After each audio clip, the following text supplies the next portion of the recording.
Hello everyone, welcome to my channel. Exam NCERT में आप सब लोगों का बहुत बहुत स्वागत है। तो आज हम क्या देखेंगे? आज हम अपना क्लास 9th का हिस्ट्री का फर्स्ट चैप्टर फ्रांसीसी क्रांति देखेंगे। ओके, वैसे तो हम ये चैप्टर पढ़ चुके हैं, आप प्लेलिस्ट में जाके चेक कर सकते हैं। हम ये चैप्टर पढ़ चुके हैं। आज हम इसके कुछ इम्पॉर्टेंट बिंदु हैं ना, वो हम पढ़ेंगे, वो देखेंगे। फिर उसके हम कुछ क्वेश्चंस करेंगे। ठीक है, एक तरीके से ये हमारा रिवीजन है। ओके, ये एक तरह से हमारा रिवीजन है, हम रिवीजन कर रहे हैं। ठीक है, तो हम फ्रांसीसी क्रांति के कुछ बिंदु देखेंगे और हम समझेंगे कि फ्रांसीसी क्रांति जो चैप्टर है उसमें क्या है। ठीक है, ओके ओके, चलिए हम लोग आगे बढ़ते हैं। जब तक अपना चैप्टर हम शुरू करते हैं तब तक आप लोग चैनल को लाइक कीजिए और अपने फ्रेंड्स को शेयर कीजिए और चैनल को सब्सक्राइब कीजिए। ठीक है, और आपको कुछ समझ नहीं आया या फिर आपको कुछ मेरे को सजेशन देने हैं मुझे, तो आप मुझे कमेंट बॉक्स में अपने सजेशन भी दे सकते हैं। ओके, चलिए हम इसके बिंदु पढ़ते हैं, फिर हम समझेंगे हमारे चैप्टर में क्या था। समझना क्या, हम तो समझ चुके हैं अपने वीडियो में, हमने देख लिया था ये चैप्टर। तो आज हम रिवीजन कर रहे हैं। देखिए, जैसे इसके कुछ महत्वपूर्ण बिंदु दिए हुए हैं, ये देखिए, है ना। देखिए, फ्रांस के लोग महंगाई, कर वृद्धि और निरंकुश शासन से परेशान थे। जो फ्रांस की क्रांति चल रही थी उसमें क्या था, ये जो फ्रांस के लोग थे वो वहाँ पे जो महंगाई चल रही थी और जो कर वृद्धि और जो शासन था, जो हमारा लुई था ना, लुई का जो शासन था फ्रांस में, वो निरंकुश शासन था। ठीक है, उसके वजह से वहाँ की जो जनता थी वो परेशान थी। ठीक है, ये बिंदु में दिए गए हैं। ठीक है, सेकंड हमारा क्या है, फ्रांसीसी क्रांति ने फ्रांस में राजतंत्र को समाप्त कर दिया। जो फ्रांसीसी क्रांति हुई थी, उसने क्या किया था, जहाँ पे राजतंत्र चल रहा था उसको समाप्त कर दिया था। क्रांति के दौरान तैयार किया गया मानवाधिकार घोषणा पत्र एक नए युग के आगमन का घोतक था। क्रांति के दौरान जो मानवाधिकार का घोषणा पत्र जो किया गया था ना, वो उस युग के आगमन का घोतक था। ठीक है, सन 1774 में बुर्बो राजवंश का लुई लुई 14वां फ्रांस की राजगद्दी पर आसीन हुआ। ठीक है, ये लुई 16वां है। ओके, लुई 16वां। चलिए ठीक है, आगे बढ़ते हैं हम। जब लुई एक सेकेंड जब लुई 16वां फ्रांस की राजगद्दी पर आसीन हुआ, ये हमारा कौन सा पॉइंट है, ये वाला। जब जो लुई 16वां था राजगद्दी पर आसीन हुआ तो क्या हुआ था, तो राजकोष खाली था।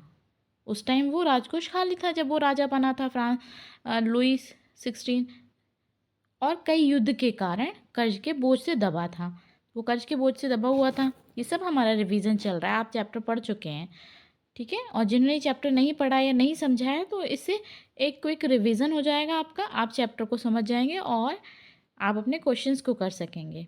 कर्ज का बोझ दिनों दिन बढ़ता जा रहा था। जब लुई 16वां राजगद्दी पर आसीन हुआ था तो बता रहे हैं ना कि वहाँ का राजकोष खाली हो गया था और कई युद्ध लड़ने के कारण कर्ज का बोझ बोझ से दबते जा रहा था। ठीक है, कर्ज का बोझ कितने दिनों तक बढ़ता जा, कर्ज का जो बोझ था दिनों दिन बढ़ता जा रहा था। 18वीं सदी में फ्रांसीसी समाज 3 स्टेट में बटा हुआ था।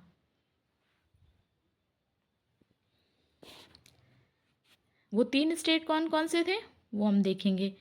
ठीक है, केवल तीसरे स्टेट के लोग ही कर अदा करते थे। अब क्या करते थे, जो तीसरे स्टेट के लोग थे ना वही कर अदा करते थे। 3 स्टेट बनाए गए थे, तो वैसे तो जेन्युइनली तो हमें ये सोचना चाहिए ना कि तीनों स्टेट को कर देना चाहिए, लेकिन क्या होता था, वो जो तीसरा स्टेट था वही कर देता था। ठीक है, पूरी आबादी में लगभग 90% किसान थे, जिसमें क्या सबसे ज़्यादा कौन थे, किसान थे। लगभग 7% किसानों पर लगभग 60% ज़मीन पर कुलीन, चर्च और तीसरे स्टेट के अमीरों का अधिकार था। ओके, तो आपने देखा ना, पूरी आबादी तो जो थी किसान की थी, 90% तो किसान था वहाँ पर फ्रांस में, और 60% ज़मीन पर कुलीनों का अधिकार था। कुलीन मतलब जो कुलीन वर्ग हुआ करता था, जैसे कि जो राज कर रहा है, शासन कर रहा है ना। और चर्च और तीसरे स्टेट के अमीरों का अधिकार था। प्रथम दो स्टेट कुलीन वर्ग एवं पादरी वर्ग के लोगों को कुछ विशेष अधिकार प्राप्त था। प्रथम दो स्टेट थे ना, उसमें एक कुलीन वर्ग था जिसमें शासक हुआ करते थे, एवं पादरी वर्ग था जो कि दूसरा स्टेट था। उस वो जो लोग थे ना, वर्ग के लोगों में कुछ विशेष अधिकार प्राप्त था, उन लोग को विशेष अधिकार दिया गया था।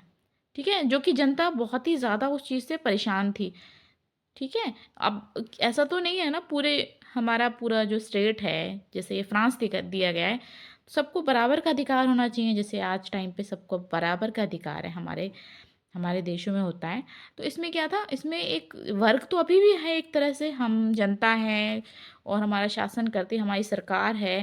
ठीक है, अधिकारी होते हैं, इस टाइप से बटे हैं, लेकिन सबके अधिकार बराबर हैं, है ना, हमारे देश में या मोस्टली देशों में अधिकार भी बराबर दिए जाने चाहिए और दिए जाते हैं कुछ कुछ में। ठीक है, बट उस टाइम क्या था, फ्रांस में ऐसा नहीं था। कुलीन वर्ग को सबसे ज़्यादा अधिकार था, पादरी वर्ग के लोगों को सबसे ज़्यादा अधिकार था। ठीक है, जिसमें महत्वपूर्ण विशेष अधिकार राज्य को दिए जाने वाले कर से छूट थी, और सबसे ज़्यादा अधिकार, सबसे महत्वपूर्ण अधिकार क्या था, उनको कर नहीं दिया जाता था। ठीक है, उनसे कर नहीं लिया जाता था। अब तो जो अधिकार, जो अमीर थे वो तो और अमीर होते जाएंगे ना, उनसे कर नहीं लिया जाएगा तो। ठीक है, जो पादरी थे, जो कि पंडित और मौलवी टाइप से जो होते हैं ना, वो जो हमारे धर्म में जो पूजा पाठ करते हैं, ठीक है, वो उनको भी कर देने का, वो भी कर नहीं दिया करते थे। ठीक है, तो क्या हुआ था आगे, क्या था, कुलीन वर्ग से सामंती कर वसूला करते थे। जो कुलीन वर्ग किसानों से सामंती कर वसूला करते थे। ओके, वहाँ के किसान अपनी स्वामी के घर एवं खेतों में काम करना, सैन्य सेवाएं देना अथवा सड़क के निर्माण से सहयोग देने के लिए बाध्य थे। चर्च भी किसानों से करों का एक हिस्सा टाइथ, जो चर्च भी था ना, वो भी किसानों से कर का एक हिस्सा लेता था। Excuse me. ओके, एक था टाइथ।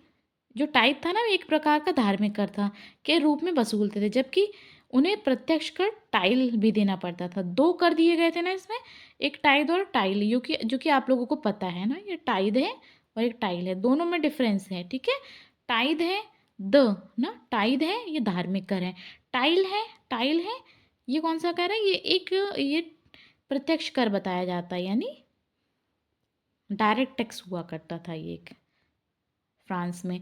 विश्व के सामाजिक संरचना के क्षेत्र में आमूल परिवर्तन का सूत्रपात फ्रांस की क्रांति को जाता है। ठीक है, विश्व के जो सामाजिक संरचना के क्षेत्र में जो परिवर्तन हुए ना, उसका किसको सूत्रपात के लिए किसका, कौन सी क्रांति को जाता है, फ्रांस की क्रांति को। ठीक है, फ्रांस के राष्ट्रगान को मार्सिले के नाम से जाना जाता है। जो फ्रांस का राष्ट्रगान था उसको मार्सिले के नाम से जाना जाता है। ठीक है, तो हम इसके आगे से हम नेक्स्ट वीडियो में पढ़ेंगे, क्योंकि चैप्टर है, बड़ा है चैप्टर, और इसके जो हम रिवीजन में जो इम्पोर्टेंट पॉइंट्स बता रहे हैं इसमें भी काफ़ी ज़्यादा हैं, तो हमारा वीडियो बहुत लॉन्ग हो जाएगा। तो हम आगे नेक्स्ट वीडियो में आपको दिखाएंगे। ठीक है, आपको पढ़ाएंगे, आपको समझाएंगे, जिससे आपका जल्दी से क्विक रिवीजन हो जाएगा छोटी छोटी वीडियोज़ में। ओके, तो हम नेक्स्ट वीडियो में मिलते हैं, तब तक आप लोग लाइक शेयर सब्सक्राइब ज़रूर कीजिए, और आपका कोई सजेशन हो तो कमेंट में ज़रूर बताइए अगर आपको अच्छा लगा हो। ओके, ठीक है, तब तक हम फिर मिलते हैं, तब तक आप लोग अपना ध्यान रखिए और क्लास में आते रहिए। Thank you.